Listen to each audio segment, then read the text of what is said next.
नमस्कार, hot topic में आपका स्वागत है। मैं हूं अखिलेश शर्मा। इस समय सबकी नजरें फिलहाल पाकिस्तान पर हैं। ये सवाल उठ रहा है कि क्या इमरान खान इस्तीफा देंगे। ये पाकिस्तान के लोकतंत्र के लिए इम्तिहान की भी घड़ी है। अच्छी बात यह है कि पाकिस्तान में जो कुछ भी हो रहा है वो लोकतांत्रिक तौर तरीकों से ही हो रहा है। इन सब हलचलों के बीच इमरान खान आज अपने देश से मुखातिब होने वाले थे, लेकिन सेना प्रमुख से मुलाकात के बाद इमरान खान ने राष्ट्र के नाम संबोधन टाल दिया है। कल से इमरान खान के खिलाफ अविश्वास प्रस्ताव पर बहस शुरू हो चुकी है और विपक्ष के सामने 172 वोट जुटाने की चुनौती है। इमरान ने अपनी पार्टी तहरीक-ए-इंसाफ को इस पूरे अविश्वास प्रस्ताव से अलग रहने को कहा है।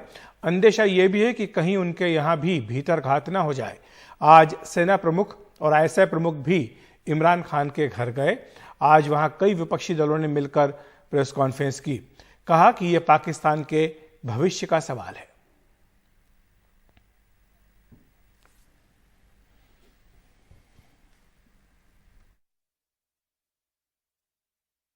दरअसल 22 करोड़ अवाम का मुकदमा है जो आज ये मुतहदा अपोजिशन और उनके साथ जिस तरह बाप के खालिद मक्की साहब और आज MQM ने ऐलान किया है, इसके बाद मैं समझता हूँ कि जमहूर का तरीका ये है और एक रवायात ये हैं कि फिर प्राइम मिनिस्टर चाहे वो सिलेक्टेड क्यों ना हो, उनको चाहिए कि जब वो अदबी कुव्वत खो बैठे हैं पार्लियामान में, आज वो इस्तीफा देकर एक नई रीत कायम करें और रवायत कायम करें।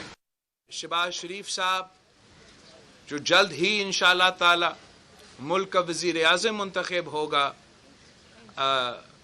जिस तरीके से और जिस अंदाज से सारे जमातों ने पहले दिन से इसी मिशन पे काम किया है, मिल के मेहनत किया है, ये तारीख का हिस्सा बनेगा कि ये हुकूमत जो गैर जमहूरी तरीके से हम पे मुसल्लत किया गया, पाकिस्तान के सियासी जमातों, पाकिस्तान के पार्लियामेंटेरियंस ने जमहूरी हथियार अपना के पार्लियामान का सिस्टम में रह के और पार्लियामान को इस्तेमाल करके इसका खात्मा का बंदोबस्त किया है।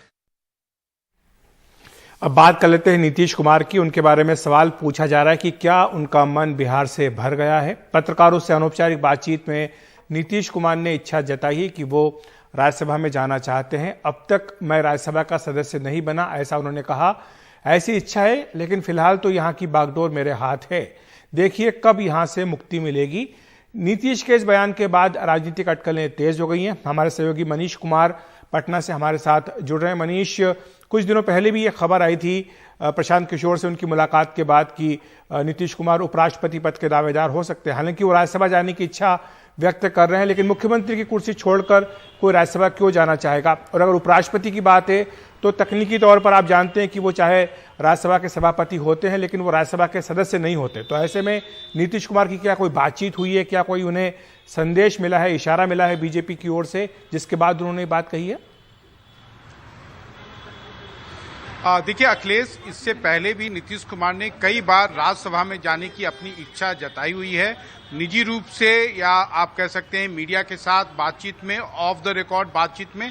हाँ, लेकिन ये पहली बार आज के संदर्भ में ये देखा जाए।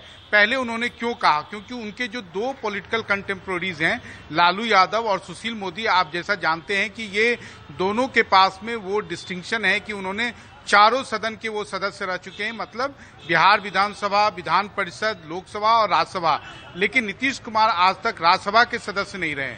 लेकिन आज उनका कहना आज के वर्तमान राजनीतिक परिस्थिति में इसलिए महत्व रखता है क्योंकि आप भी जानते हैं कि बीजेपी ने उनको मुख्यमंत्री तो जरूर बनाया है, लेकिन उनको हर दिन अपने बयानों से घेरने की कोशिश करते हैं, जिससे नीतीश कुमार कहीं ना कहीं बहुत पॉलिटिकली कंफर्टेबल महसूस नहीं कर रहे हैं। दूसरी बात यह है कि जैसा कि आप भी जानते हैं कि अगर उन्होंने ये बात कही है तो इसका दो अर्थ लगाया जा रहा है। या तो उन्हें कुछ बीजेपी के टॉप लीडरशिप के द्वारा साउंड किया गया है कि भविष्य में आने वाले कुछ महीनों में उनके साथ ऐसा कुछ होने वाला है, इसलिए उन्होंने अभी से इच्छा के रूप में एक बहाना ढूंढा है। या दूसरा इसका एक और पॉलिटिकल इंटरप्रिटेशन यह लगाया जा रहा है अखिलेश कि हो सकता है कि उन्होंने अपनी ये इच्छा जाहिर कर जो बीजेपी के दो टॉप शीर्ष के जो दो टॉप नेता हैं, प्रधानमंत्री नरेंद्र मोदी और अमित शाह, एक तरह से गेंद उनके पाले में किया है कि अगर बिहार में अगर आप मुख्यमंत्री की कुर्सी पर अपने पार्टी के किसी व्यक्ति को बैठाना चाहते हैं तो उसके बदले में आप भी मुझे कुछ ऐसा ऑफर करें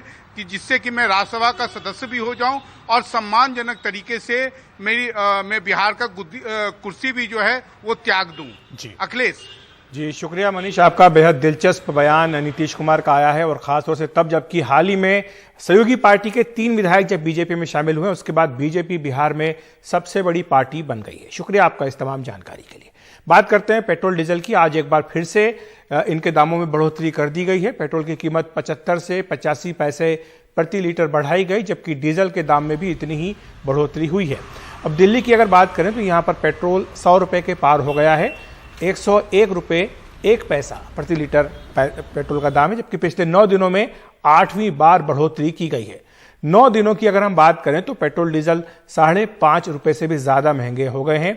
मुंबई में पेट्रोल 115 रुपए 88 पैसे और डीजल 100 रुपए 10 पैसे बिक रहा है।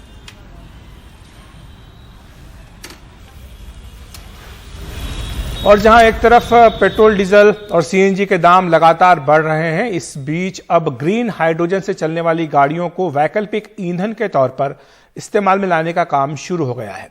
फिलहाल इसके पायलट प्रोजेक्ट की शुरुआत हुई है। इस पर भरोसा ज्यादा बढ़ाने के मकसद से केंद्रीय सड़क परिवहन मंत्री नितिन गडकरी भी हाइड्रोजन कार से आज संसद भवन पहुंचे। यह है भारत की पहली हाइड्रोजन कार। पेट्रोल डीजल की कीमत की शतकीय पारी के बीच ग्रीन हाइड्रोजन से सड़क पर दौड़ने वाली कार को वैकल्पिक ईंधन से चलने वाली गाड़ी के तौर पर देखा जा रहा है। देश की पहली हाइड्रोजन कार जो ग्रीन हाइड्रोजन से चलती है, उसमें फिलहाल नितिन गडकरी सवार हैं और पार्लियामेंट जा रहे हैं। पायलट प्रोजेक्ट के तौर पे इसकी शुरुआत हुई है और ये बताया गया कि आने वाले वक्त में ऑल्टरनेट एनर्जी के तौर पे ग्रीन हाइड्रोजन को तलाशा जाएगा।